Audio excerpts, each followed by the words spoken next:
मसीह में मेरी तरफ से आप सबको सलाम। आज फिर आपकी खिदमत में खुदा के जिंदगी बख्श कलाम को लेकर हाजिर हुए। यकीन है आप सब सलामती से होंगे। सो आज का जो हमारा टॉपिक है वो पैदाइश की किताब में से है, उसका 6वां बाब और उसकी पहली आयत से 3री आयत तक हम तलावत करेंगे।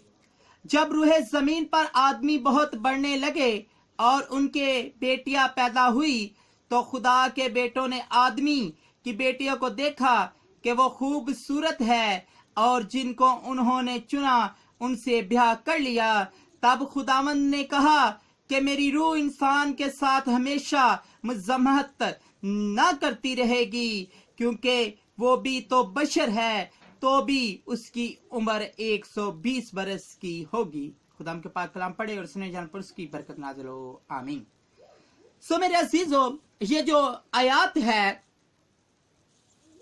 तो खुदा के बेटों ने आदमी की बेटियों को देखा कि वो खूबसूरत है और जिनको उन्होंने चुना उनसे ब्याह कर लिया। अब ये बाइबल मुकद्दस में वो आयत है जिस पर बहुत सारे खुदा के बड़े बड़े खादम जो है वो बयानात दे चुके हैं। बहुत सारी जो इस आयत पर बुक्स लिखी हुई है, या बहुत सारे लोग यूट्यूब पर, जब मैंने इसकी रिसर्च एक हफ्ता पहले स्टार्ट की तो मुझे बहुत सारे बयानात इस पर मिले, बहुत सारे खुदावंद के खादमों के बयान मिले। लेकिन आज हमने किसी खादम के बयान को कॉपी नहीं किया, बल्कि इस कलाम मुकद्दस में से हमने इस आयत को सीखने की कोशिश की। और शुक्र है उस खुदा का जो इंसान को हिकमत देता है कि उसके कलाम को समझ सके। मेरे अजीजों, एक बयान मैंने सुना जिसके अंदर वाइज किया गया था कि ये जो फरिश्ते खुदा के बेटे हैं, ये फरिश्तों को कहा गया है, और फरिश्तों ने आदमियों की बेटी यानी आदम की जो बेटियां थी, इंसानों की जो बेटियां थी, उनसे शादी कर ली। आज जो भी हम बात करेंगे दलाइल के साथ करेंगे, और हमारे सबूत किसी तशरीह बाइबल से नहीं बल्कि इस इंजील मुकद्दस से होंगे, बाइबल मुकद्दस से होंगे। हम तशरीह बयान नहीं बल्कि सबूत के साथ आज कलाम खुदा में बात करेंगे। अगर हम मुकद्दस मत्ती रसूल का इंजीली बयान देखें तो उसके अंदर लिखा हुआ है कि वहां पर किसी के ब्याह नहीं होगा बल्कि सब फरिश्तों की मानत रहेंगे। यानी कि अगले जब यरूशलेम की बात होती है तो खुदा यीशु मसीह अपने लबे मुबारक से फरमाते हैं कि वहां पर किसी का ब्याह नहीं होगा बल्कि सब फरिश्तों की मानत रहेंगे। सो मेरे अजीजों, एक बात तो क्लियर हो रही है कि ये जो है फरिश्ते की शादी नहीं होती। चले हम मानते हैं खुदावन फरिश्तों ने इंसान की बेटी को देखा, खूबसूरत है, उन्होंने शादी कर ली। लेकिन जब हम इस बात पर आगे इस दलाइल को थोड़ा सा देखते हैं तो हमें क्या मिलता है। जब हम अब्रानियों का खत देखते हैं, उसका पहला बाब देखते हैं, तो उसके अंदर हमें लिखा मिलता है, उसकी हम जब 5वीं आयत देखते हैं तो उसके अंदर हमें क्या मिलता है। क्योंकि फरिश्तों में से उसने कब किससे कहा कि तू मेरा बेटा है, आज तुम मुझसे पैदा हुआ और फिर से मैं उसका बाप हूं और वो मेरा बेटा है। अब यहां पर खुदावंद का बंदा एक बड़ी डिफरेंट बात कर रहा है कि खुदा ने कब फरिश्तों को कहा कि वो मेरे बेटे हैं, और वहां पर जिक्र हुआ है कि खुदा के बेटे, यानी बाइबल के अंदर इस खत के मुताबिक, इस आयत के मुताबिक खुदा ने हकीकी तौर पर फरिश्तों को अपना बेटा नहीं कहा। इसी तरह इसी बाब की जब हम 13 आयत देखते हैं, आप आयत नोट करें, आप इसकी घर में स्टडी कर सकते हैं, इस पर आप रिसर्च कर सकते हैं। इसी बाब की 13 आयत में हमें फिर यही लफ्ज मिलते हैं कि उसने कब कहा कि फरिश्तों मेरे बेटे हैं। जब हम देखते हैं कि जी एक बात तो क्लियर हो गई कि ये जो जिक्र है ये फरिश्तों के बारे में नहीं है, क्योंकि ना तो फरिश्तों का ब्याह होता है, ठीक है। दूसरी बात, फरिश्तों को खुदावंद का बेटा नहीं कहा गया। क्लियर होगी। एक और यहां पर हमें दलाइल मिलती है, एक और वाइज मिला जिसमें उन्होंने बयान किया कि ये वो फरिश्ते थे जो आसमान से गिराए गए थे। ये कौन से फरिश्ते हैं जो आसमान से गिराए गए اور ये जब समान से जमीन पर गिराए गए तो इन्होंने आदम की बेटियों से शादी कर ली। मेरे अजीजों, इस पर भी हम देखेंगे कि खुदावंद का कलाम क्या कहता है। जब हम यहूदा का आम खत देखते हैं और उसके हम पहले बाब की 6 आयत देखते हैं तो उसके अंदर हमें क्या मिलता है, लिखा है, और जिन फरिश्तों ने अपनी हुकूमत को कायम न रखा बल्कि अपने खास मुकाम को छोड़ दिया, उनको उसने दायमी कैद में तारीकी के अंदर रोज़े अजीम की अदालत तक रखा है। इसी तरह जब हम मुकद्दस पतरस रसूल का खत देखते हैं, उसका दूसरा खत और उसके दूसरे बाब की हम जब 4 आयत देखते हैं तो उसमें लिखा है, क्योंकि जब खुदा ने गुनाह करने वाले फरिश्तों को ना छोड़ा बल्कि जहन्नम में भेजकर तारीख गारों में डाल दिया ताकि अदालत के दिन तक हिरासत में रहे।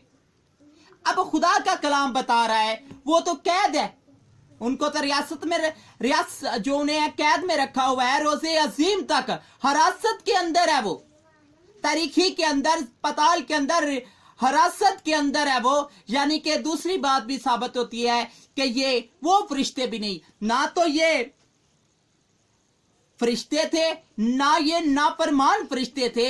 जब हम इसी तरह बाइबल मुकद्दस में से पैदाइश की किताब इसी 6 बाब की 3 आयत को हम तलावत करते हैं तो हमें उसमें मिलता है,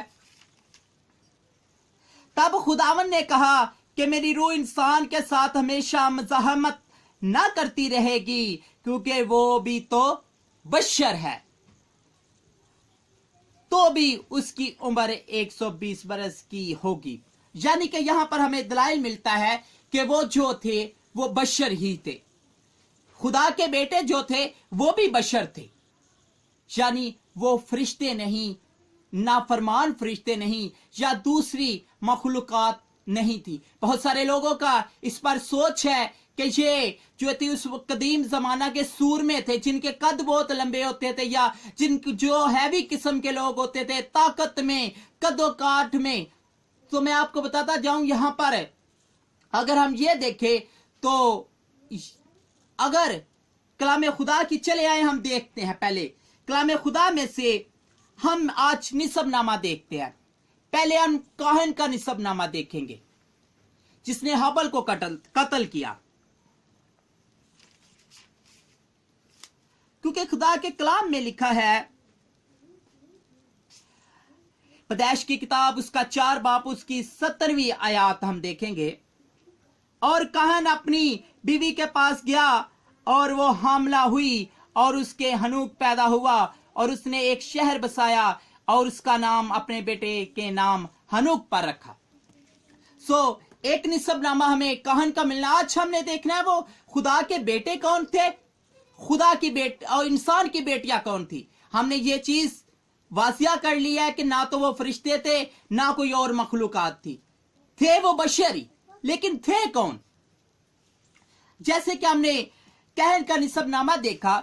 मेरे अजीजों, इसी तरह हम आगे बढ़ते हैं।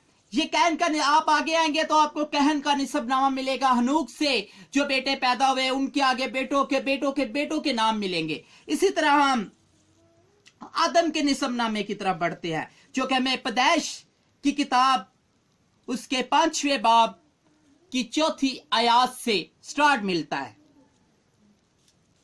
अजीजों, यहां पर खुदा के कलाम में लिखा, और आदम 130 बरस का था जब उसकी सूरत व शबी एक बेटा उसके यहाँ पैदा हुआ और उसने उसका नाम सैत रखा। और सैत की पैदाइश के बाद आदम 800 बरस जीता रहा और उससे बेटे और बेटियां पैदा हुई। आगे आपको आदम का निसबनामा मिलता है। यहां पर जब हम दूसरे निसबनामे देखते हैं तो हमें हाबिल और काहन का जिक्र नहीं मिलता। काहन का निसबनामा अलग हो चुका है और हाबिल का और आदम का निसबनामा अलग हो चुका है। आदम से जब हम कलाम खुदा में देखते हैं तो मिलता है आदम से सैत पैदा हुआ, हालांकि काहन सैत से बड़ा था। काहन क्यों? जब हम खुदा के कलाम में से देखते हैं मेरे अजीजों, कि यहां पर हमें दो नस्लें मिल रही है, दो निसबनामा स्टार्टिंग के अंदर मिल रहा है, एक काहन का, एक आदम का, जो सैद पर है, और काहन जो है वो हनूक से स्टार्ट हो रहा है। ये दो नस्लें क्यों हमें मिलती है?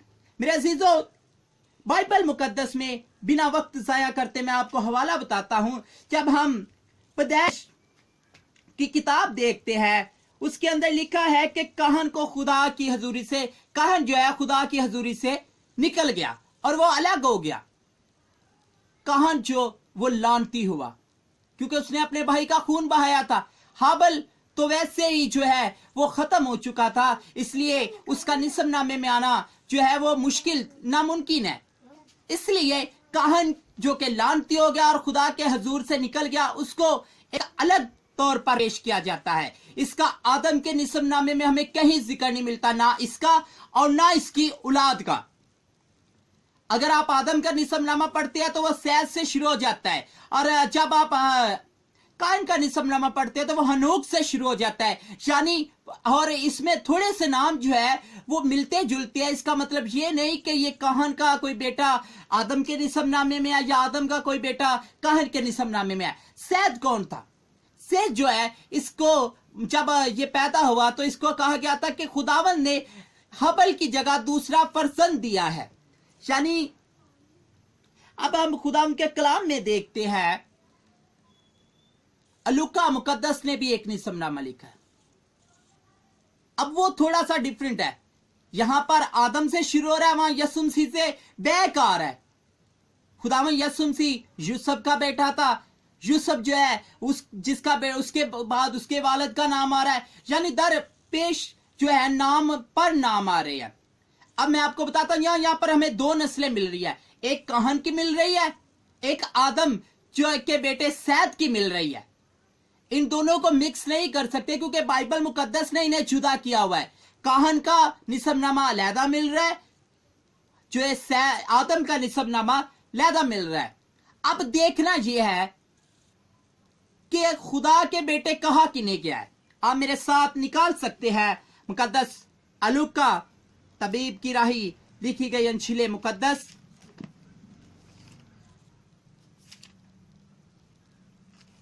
उसका 3 बाब, और ये निसबनामा जो है ये 23वीं आयत से शुरू होता है और 38वीं आयत तक जो है ये जाता है, 37वीं आयत तक। स्टार्ट कर लेंगे। पहली 2 आयतें मैं तलावत करूंगा, उसके बाद लास्ट आयत जो है तलावत करेंगे। आप हवाला नोट कर लीजिए। मुकद्दस लूका तबीब की राही लिखी हुई इंजील मुकद्दस, उसका 3 बाब और उसकी 23वीं आयत से बाब के आखिर तक। जब यस्सु खुद तालीम देने लगा, तकरीबन 30 बरस का था, जैसे समझा जाता था। यूसुफ का बेटा था और वो एली का। ठीक है, यहां पर पहले आता है यसुम से यूसुफ का बेटा था और यूसुफ एली का। अब इसकी लास्ट आयत पढ़ते हैं। यहां पर लिखा है, और वो अनवास का और वो सैद का, अनवास सैद का बेटा था, और वो आदम का, सैद जो है वो आदम का बेटा। यहां पर वासिया में मिल रहा है। अगर आप आदम का इस्तेमाल निसबनामा भी देखेंगे आपको मिलता है, आदम से सैद पैदा हुआ। सैद का बाप कौन? आदम। आगे हम जब देखते हैं आदम के निसबनामे पे किसका नाम है, वो आदम का और वो खुदा का था। आदम किसका था? खुदा का था। यहां पर आदम के बाप की जगह खुदा आया है।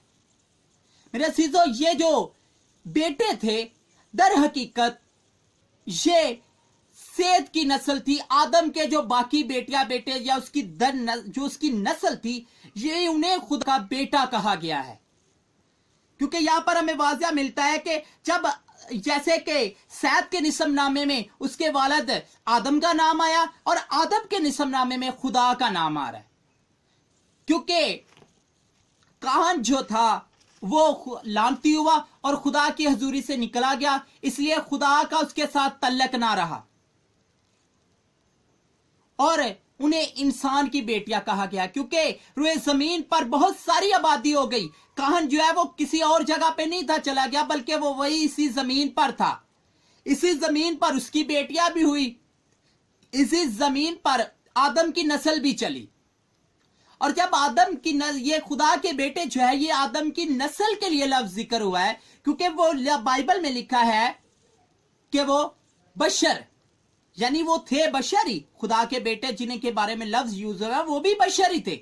बहुत सारे लोगों का ये ख्याल होता है कि ये बहुत बड़े सूरमे जो उस दौर के अंदर थे वो थे, उन्हें खुदा का बेटा कहा। मेरे अजीज, अगर ये होता तो ये आदम की नस्ल से भी होते और काहन की नस्ल से भी होते, क्योंकि दोनों की नस्ल के अंदर बड़े बड़े सूरमा हुए हैं। किनानी जो है वो भी इन्हीं नस्लों के अंदर से निकले।